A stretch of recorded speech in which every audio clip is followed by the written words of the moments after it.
What up, Wholesale to Million family? I have you guys request this all the time, and that is, Colin, can you talk about the disposition? I call him the transactional coordinator, the person that sells the deal. Get it moving toward the closing table and get that money, baby.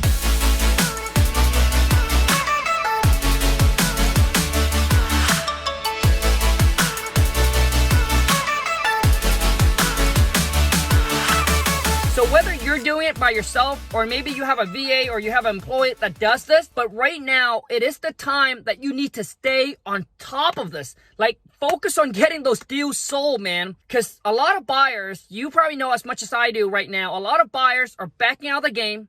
A lot of buyers are worried, they're uncertain, they're concerned of what the market is going to do. So they kind of sit back, right, and not investing and not making the move right now. Some buyers are backing out of your deals, other people's deal. It happens with me. I'm sure it happens with a lot of people. Right now, it's time for you to stay on top of your game. It's trying to kick your game, take your game up a notch. It's not like before anymore. You have to learn how to adjust and adapt as the market fluctuate, right? So right now, it's not like before where we get a deal and then we just send it out and we just sit back and the buyer calls us, okay? Maybe for you, you have a really strong buyer list, right? Maybe that still happened. But I'm saying, if things get even worse, here is what I train my VAs to do. I made this mistakes years ago, where once my purchase manager get the deal under contract, my purchase manager then tell the seller, hey, my transaction coordinator, which is Angeline, is going to reach out to you and let you know what the next step might be, right? It's like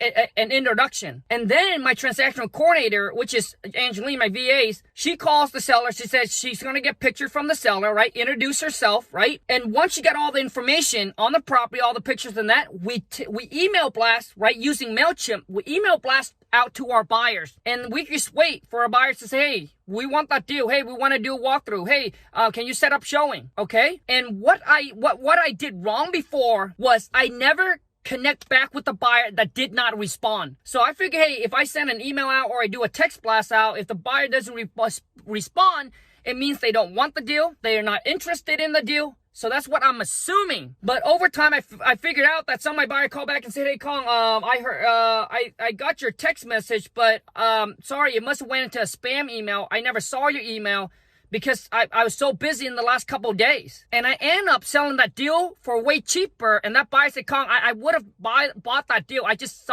didn't see it. I got a lot of stuff going on. All right. And that's the moment I was like, oh my God, oh my God, I gotta fix this. So now when we send out the email, we follow up with a text message. Like, listen, right now it's the time for you to step up your game. Time for you to train your employee up, your VA up. They need to step up their game. They need to get that deal sold, and they need to stay on top of that buyers and that seller, right? Getting that deal moved toward closing like ASAP. So now I tell my VAs, hey, we send our email out and then send them a text message 30 minutes later to see if they got the email. If you don't hear from the buyers by tomorrow, call all the buyers on the list, right? Call all of them and say, hey, did you got our email? Did you got the deal that we sent out? If they say yes, okay, great. Would you be able to let us know if that's something you're interested in? Not, all right? This is the time where you need to build that relationship. You need to talk to your buyer. You need to know where they're at, right? Are they still buying? Are they not buying? Are they buying at a lower price? Are they still the same? Right? Where are they at? And I'm telling you, man, when tough times comes, it's the relationship that you have with your buyer that will continue to make this work for you. Okay? It's those kind of relationship. Okay? So I now tell my VAs, when the buyer calls back, right, and the buyer said, hey, yeah, I'm not interested in it, it's not like, okay, no problem, we'll send you the next one, okay? No. You need to ask them why. So, Colin, you're not interested in it, which is not a problem. I understand, not every deal worked for you, but can I ask you, is it the location? Is it the price? Like, what is it? Most of the time, it's probably the price. Yeah, Colin, it's too high right now. Okay, I understand, they're going to tell you what the whole thing, we have to be conservative on what we're buying, et cetera, et cetera. So your VAs or your employee or you need to ask the buyer back and ask them, so what will work for you? Yeah, Colin, I probably have to be at 80,000. I don't care if you have that property at 120 and they offer you 80,000. Here's the next thing that you should ask your buyer. Now, Kong, 80,000, like, is that the best? Like, is that the highest you can go? Because, you know, it seems like we're very far apart in price, and I don't think the seller will be able to come down that low. If they can go up, great. If they not, yeah, you know, Kong, 80,000 is probably the best I can do. Okay, well, listen, well, Kong, I don't know if I can make it work, but we have to, you know, I'll call a meeting with my team, and we're going to probably make a call to the seller and try to negotiate and see if that's something that will work for the seller. Now, Kong, if we can make that price work for you, how quickly can you close? All right. And how big of a deposit can you put down? You need to get those from your buyers so you can go back and now you got a buyer that gave you a number, that gave you a date, that tell you that they can go at it, right? That they can close with this amount of deposit. Now it puts you in a strong position to go back and to renegotiate with the seller if you have to. Now, listen, this is not like before anymore, okay? This is the time listen to me, very, very important. This is the time where you need to get a larger non-refundable deposit from your buyer. Don't play around at this time. All right, don't play around with $500. Don't play around with $100. Don't play around with $1,000. You need to get a large amount. I mean, I'm thinking right now, if the buyer is solid, they need to drop off at least a $5,000 non-refundable. On R, it's between $5,000 to $10,000, and I even got $20,000. Get as much as you can possibly can. You want them to have skin in the game. All right. They can walk away with $500. They wake up the next day and they're like, oh, I'm really scared now. Oh, it's only $500. Oh, it's only $1,000. They're going to back out of the deal. And when you get on the phone with your buyer, just point out the elephant in the room. It's everybody know what's going on with the market. If the buyer is solid, if they want the deal, they're going to make it happen. If they don't want a deal, right, you can't force them to get the deal. So you just tell them, hey, listen. So let's just say the buyer's Bob. Hey, Bob, listen, you know, we got other buyers looking at the deal as well. I know you mentioned you want the deal, but how much of a deposit can you put down? Like, we really want a solid buyer. We really don't have time to play around, right? In this market, we really don't have time to play around. So when you say that, your buyer's gonna, if they're solid, they're gonna tell you, yes, okay, I can get this done. Here's how much let them mention a number, and then you be like, well, let me talk to my partner. It seems a little low, but let me talk to my partner and I'll get back to you. Okay. So that gives you time to think, okay, do I have another buyer? Right? It buys you time to sit calm, collective, and think. Do I have buyers? Okay, no, I got this buyer. Then you can go back and say, hey, you know what? 1,000 won't work. Could you do 2,500? Could you do 5,000? Okay. It's okay to drop a number, and if it doesn't work for the buyer will tell you, yeah, no, we can't make that work. And then just negotiates. But I'm saying this is not the time to play game. If they are solid, they need to have more skin in the game to get the deal done. Because you just tell them, we have a lot of buyers that are just playing around, you know, drop off of $500, $1,000, and then they end up backing out of the deal. It's just a waste of our time. We have other buyers that's ready to go. They're solid.